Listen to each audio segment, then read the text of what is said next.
Gente, voltei. Gente, toda vez que eu vou gravar um vídeo é uma luta, né? Mas vamos lá. E eu tava falando sobre as responsabilidades, né? Com esse poder que Deus nos dá de ser filho de Deus. Então você deve abandonar o pecado. Mas às vezes o inimigo ele usa esses momentos, né, de fraqueza, né? O deserto ele não é feito só de prova. Às vezes quando você tá ali, né, no pecado, você acaba vivendo as consequências, né, daquele seu pecado. E isso já se torna um deserto, né? E ele usa esse momento de fraqueza, ele usa o seu momento de deserto para dizer que você não é mais filho. E é nesse momento que o inimigo ele vai lançar as meias verdades, né? E aí ele diz até assim, né, para Jesus: se você é filho, então jogue-se daqui. Né? Às vezes você tá passando ali pela sua prova, né? E não é difícil você pensar em tentar contra a sua vida, né? Eu tenho certeza que ninguém vai me, me entender mal falando isso. E aí Jesus, ele fala assim, né? Ele tentou contra a vida de Jesus e ele fala assim: Deus dará ordens aos seus anjos ao teu respeito. O inimigo, ele conhece a palavra e eles se sustentarão com as suas mãos. Isso não é verdade? O inimigo, ele conhece a escritura. Ele conhece a escritura, mas é para quê? Para usar contra ti. Então toma cuidado. E os anjos, eles estavam mesmo encarregados, né, de cuidar de Jesus, mas ainda não era a hora. E Jesus responde assim: não deves provocar o Senhor teu Deus. E às vezes eu e você, a gente pensa assim, né? A gente até ouviu, né, um louvor durante um tempo que não vai morrer enquanto a promessa não se cumprir, né? Essa letra, a letra dessa música, ela se baseia lá em Salmos, no 118, no versículo 17. Ele diz assim: não morrerei, mas viverei e contarei as obras do Senhor. É um versículo bem simples, né? E as pessoas ouvem aquela música e criam todo o entendimento que não vão morrer enquanto a promessa não se cumprir. E algumas pessoas, né, elas não estão vendo esse vídeo, mas, né, não são vocês que estão vendo esse vídeo, mas elas pensam assim: ah, vai dar tempo de eu ir ali no mundo, fazer um tour, né, no mundo, eu vou turistar um pouco, porque eu não sou dali. Eu não sou dali, mas eu vou ali, vou dar uma turistada e eu vou voltar a tempo de cumprir tudo que eu tenho prometido para Deus, né? Às vezes os adolescentes, né, eles vão ali na festa do Halloween e falam assim: ah, eu vou me afastar aqui e vou na festa de Halloween. E aí o inimigo, ele usa desse tempo que você se distanciou de Deus para te fazer esquecer as palavras de Deus, para lançar isso que eu tenho te falado, né, cegar seu entendimento, lançar outras promessas sobre a sua vida, te oferecer algo. Então, nesse tempo, né, isso que a palavra de Deus diz assim, né? Ainda tem assim algumas pessoas que dizem assim, né? Pedem licença para Deus e dizem assim: ó, Deus, eu vou ali terminar minha faculdade, que tá muito corrido, muito pesado, e eu volto já, tá? Aí tem uns que falam assim: olha, Deus, eu tô com muitos problemas, eu vou ali resolver o meu problema e eu já volto. Eu tenho problema na minha vida profissional.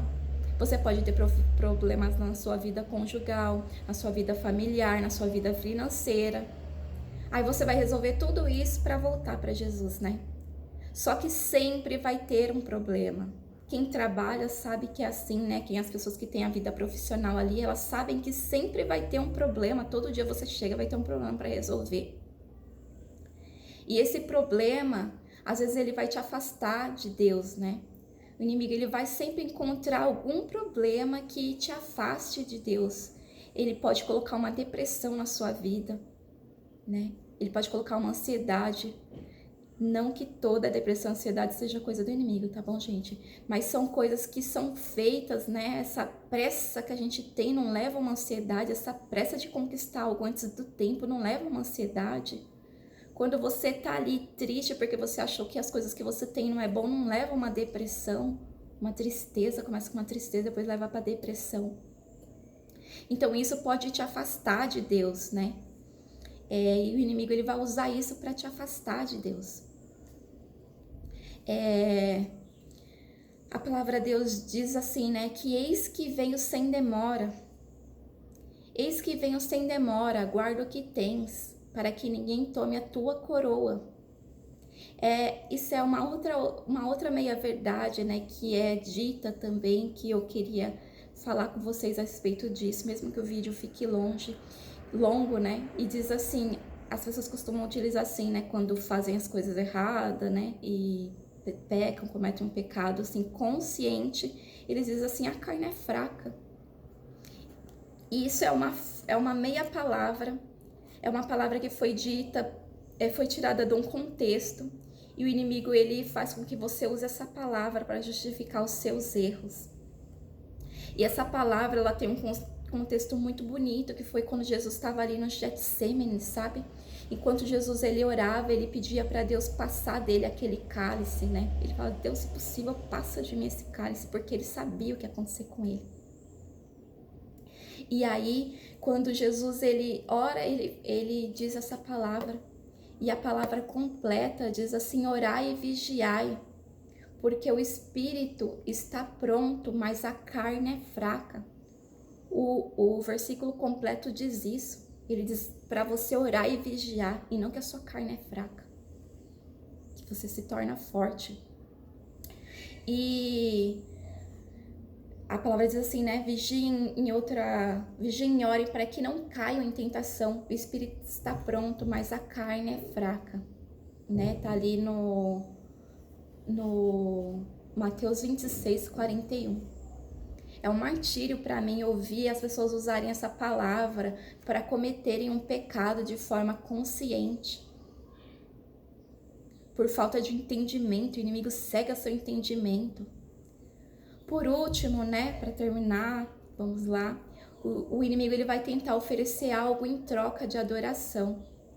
E talvez, amigos, nesse momento, muitos de nós já estaríamos de joelho.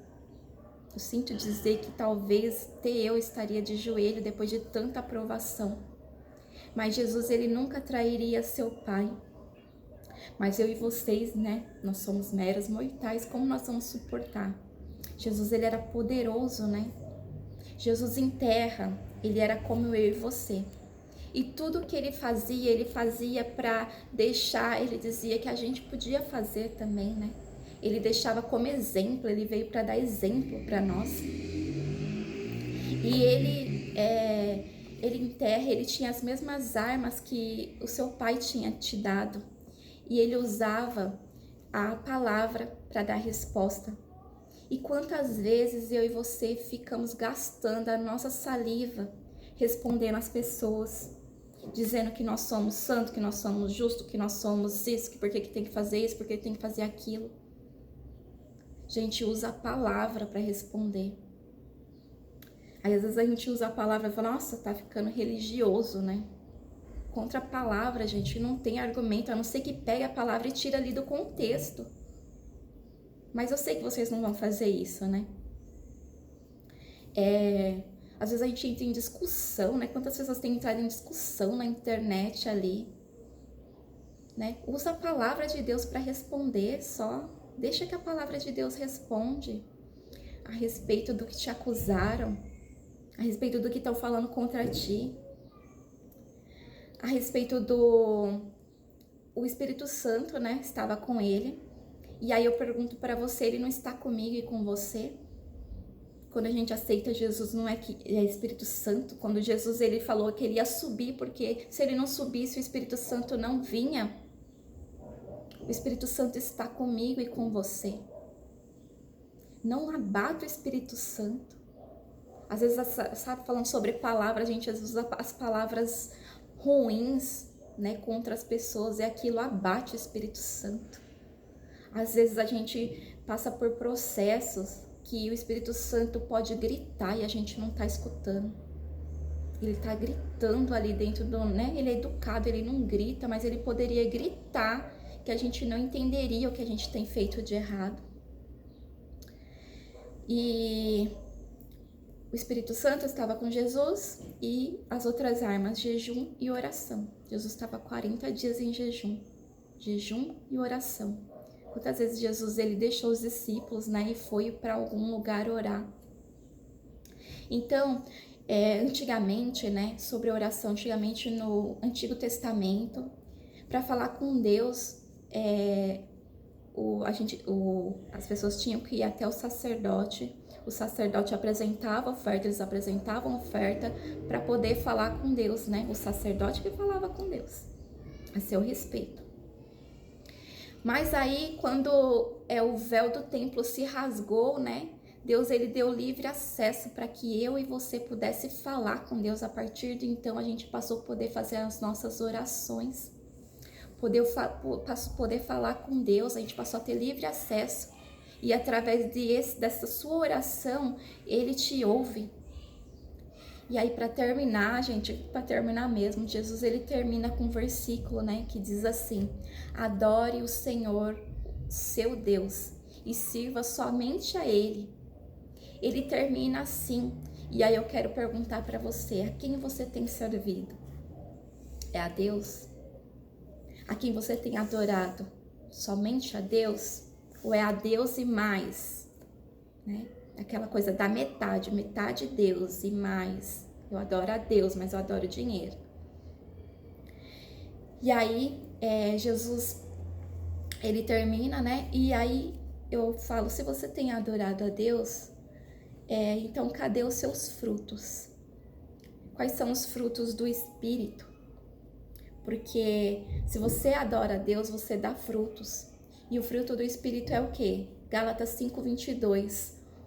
O fruto do Espírito é o amor, alegria, paz, paciência, amabilidade, bondade e fidelidade. Tem outras versões. E aí, quem serve a Deus dá frutos. Agora a carne, ela não dá fruto. O que ela faz? Ela faz obras, são coisas que você faz. E daquela obra ali, ó, não dá fruto, não nasce nada. E são as obras da carne, são manifestas, são adultério, fornicação, imundície. Gente, não sou eu que tô, aí não tô querendo frustrar ninguém. Dissolução, idolatria, feitiçaria, inimizades, porfia, ciúmes, iras, pelejas, dissensões, é enorme a lista, ainda tem mais. Gálatas 19, 20 e 21. Aí vocês olhem lá. Então são tantas. E do Espírito tá ali. Do Espírito não é tão melhor, gente. É até melhor para falar. Imagina para fazer, né? E aí, no fim, o que acontece, né? Aquela verdade que foi dita ali no versículo 6, se eu não me engano, que diz que os anjos viriam e serviriam a Jesus, aconteceu. Só que tinha um tempo para acontecer. E no final, os anjos vieram e serviram a Jesus. E assim será com você. Quando esse deserto acabar, os anjos virão e eles trarão a vitória nas suas mãos. Só que não pense, gente, que a vitória é coisa material. Às vezes a vitória sua é algo que você aprendeu depois desse deserto, né? Que nem eu passei por um deserto onde eu tinha o melhor, eu achava que aquilo não era bom. E qual foi a minha vitória? Foi perceber o quão bom é o que eu tenho. Essa foi a minha vitória. Então, os anjos eles irão cuidar das suas feridas depois desse deserto. Às vezes a gente termina ali, né, moído, machucado.